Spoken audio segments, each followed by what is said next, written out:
So we are asked to find the volume of a solid S. The base of S is the ellipse given by the equation, and cross-sections perpendicular to the x-axis are isosceles right triangles with hypotenuse in the base. So first of all, let's take a look at our ellipse. What happens if y equals 0?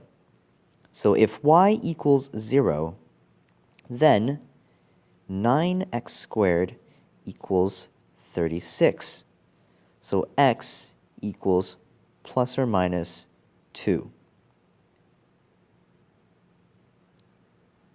So if x equals 0, then 4y squared equals 36. And in this case, y equals plus or minus 3. So with this information, we can draw our ellipse and hopefully get a clearer understanding of what's going on. So if our horizontal axis is x and our vertical axis is y, then our ellipse will look something like this, going 2 in each x direction and going 3 in each y direction. So the ellipse would look something along the lines of this. Okay, so cross-sections that are perpendicular to the x-axis are isosceles right triangles with hypotenuse in the base. So each cross-section, imagine it as a right triangle with the hypotenuse on the base. So it should look something like this, with the biggest triangle, of course, being at the point where the ellipse is widest, which is along the y-axis. So if you add all of these up, you should get something like a round shape like this, with these points going downwards. Now, we have to find the area of each one of these triangles. So if the height of each one of these triangles is given by one of the edges, then the area of one of these triangles should be 1/2 times the edge squared. So we know the base of one of these triangles. Now, I'll just draw out one of these triangles. So this is the base. So we know the base because we know the function of the ellipse. But we need to figure out what the height is. And if we have an isosceles right triangle, then we know that each of these angles is pi over 4, which means that if you have a base of this length, then the length of each side is just base over root 2. And this is known from trigonometry, because the sine of pi over 4 is 1 over root 2. So from that we can derive that each one of these legs of the triangle should be length base over root 2. So what we can do now is take all of these triangles and add them up. But first we need to find the length of the base. So the length of the base is just the equation of the ellipse solved for in terms of x. So we have 4y squared equals 36 minus 9x squared. So we know that y squared is 9 minus 9 over 4 x squared, and y is going to be the positive square root of 9 minus 9 over 4 x squared. And we take the positive square root because all we need to do is find the volume of this upper part and then multiply it by 2 to find the volume of the entire thing. So let's do that.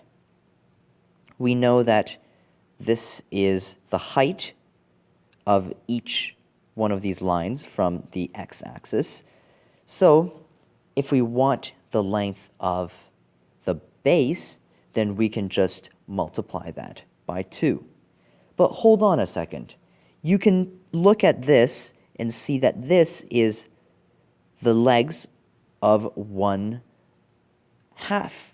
of this triangle. So this is in fact the base divided by 2. So instead of taking the sum of these big triangles, why don't we just take the sum of these smaller triangles and then do that and then divide it by, or multiply it by 4 to figure out the volume of the entire thing, so we don't have to do as much work. So instead of taking the integral of 1/2 of it, then what we can do is find the sum of all of these triangles. So we can start from x equals 0 to x equals 2, and then sum up all of these triangular areas.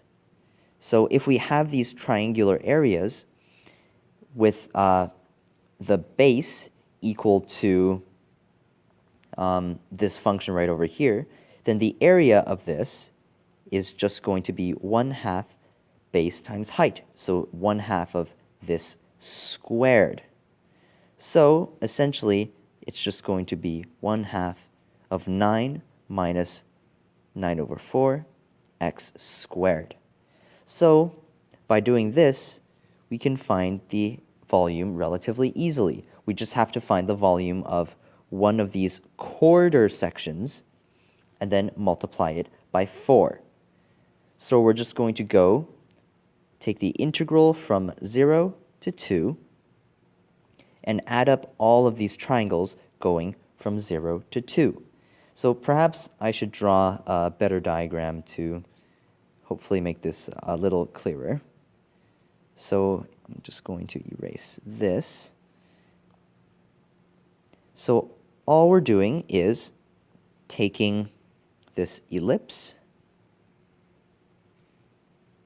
and we're going to make triangles that are cross sections, but only to here. So this is going to be like a vertical triangle. It's a right triangle, and we're going to have more of them, and more of them, and more of them, and it's going to form some sort of shape that's just going to take up this quarter.